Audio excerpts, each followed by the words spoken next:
పితృత్వ సెలవులు ఇవ్వండి అని ఇవాళ ఆంధ్రజ్యోతిలో ఒక చాలా మంచి ఆర్టికల్ వచ్చింది. Supreme Court of India government of ఇండియాకి కొన్ని గైడ్ లైన్స్ పంపించింది. మామూలుగా పెటర్నిటీ లీవ్స్ మాతృత్వ పితృత్వ సెలవులని ఉంటాయి. ఎవరైనా ఒక ఎంప్లాయీ ఉంటే కనుక పిల్లలు పుడితే 2 నెలలు 3 నెలలు 4 నెలలు 6 నెలలు ఆ డీటెయిల్స్ నాకు పూర్తిగా తెలియదు, కానీ మొత్తం మీద కొన్ని నెలల పాటు బేబీ పుట్టినందుకు తల్లికి ఇచ్చే ఒక సెలవు, దాన్ని మాతృత్వ మెటర్నిటీ లీవ్స్ అంటారు. అది చాలా కాలం నుంచి ఉంది. కొన్ని సంస్థలు వర్తింపు చేస్తాయి, కొన్ని సంస్థలు వర్తింపు చేయవు.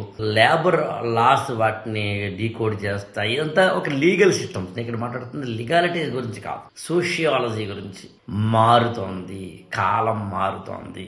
మాతృత్వ సెలవుల్ని మాత్రమే కాకుండా పితృత్వ సెలవులు అని అంటోంది సుప్రీంకోర్ట్ ఆఫ్ ఇండియా. అంటే ఇవాళ వర్కింగ్ స్టైల్ మారింది, పని విభజన అంటే డివిజన్ ఆఫ్ లేబర్ మారింది.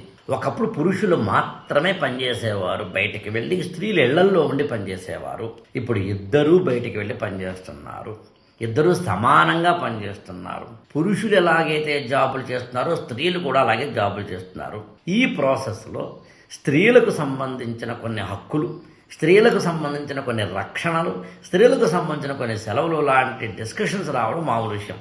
మీరు గమనించలేదో కానీ మెన్స్ట్రువల్ లీవ్స్ అనే దాన్ని కూడా ఇప్పటికే కర్ణాటక లాంటి గవర్నమెంట్స్ ఇంప్లిమెంట్ చేయడం స్టార్ట్ చేసింది. అంటే నేనేం చెప్పదలుచున్నానంటే, అత్యంత ప్రాచీన కాలంలో మనం ఎక్కడైతే ఏవైతే సేఫ్ గార్డ్స్ మ్యాన్ అండ్ ఉమెన్కి పెట్టుకున్నామో వాటినివే వెళ్తున్నాం. అప్పట్లో పెట్టిన దాన్నేమో ఆచారాన్ని దురాచారంగానో ఏవో మాట్లాడాం. ఎండ్ పాయింట్ ఏంటంటే, అవసరం ఏం చేస్తుందంటే చట్టాలకైనా ధర్మాలకైనా న్యాయాలకైనా మనుస్మృతులకైనా దేనికైనా కానీ ఆధారభూతము. అప్పట్లో ఉన్నదాన్ని ఆనాటి కాంటెక్స్ట్లో చదవాలి తప్ప ఈనాటి కాంటెక్స్తో ఈనాటి కంటి చూపుతో చదవకూడదు. ఇది అర్థం చేసుకుంటే చాలంతే. మరి పితృత్వ సెలవులు ఎందుకు ఇవ్వాలి?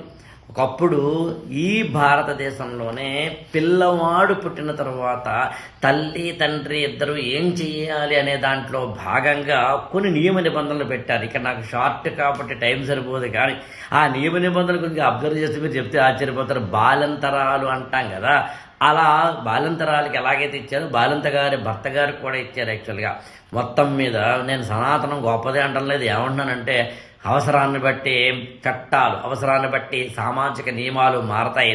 ఏ కాలంలో ఏ అవసరం ఏ సమాజాన్ని ఏ విధంగా ఒక కొత్త దాన్ని తీసుకొచ్చిందని తెలుసుకోకుండా ఏది పడితే అది మాట్లాడకూడదు.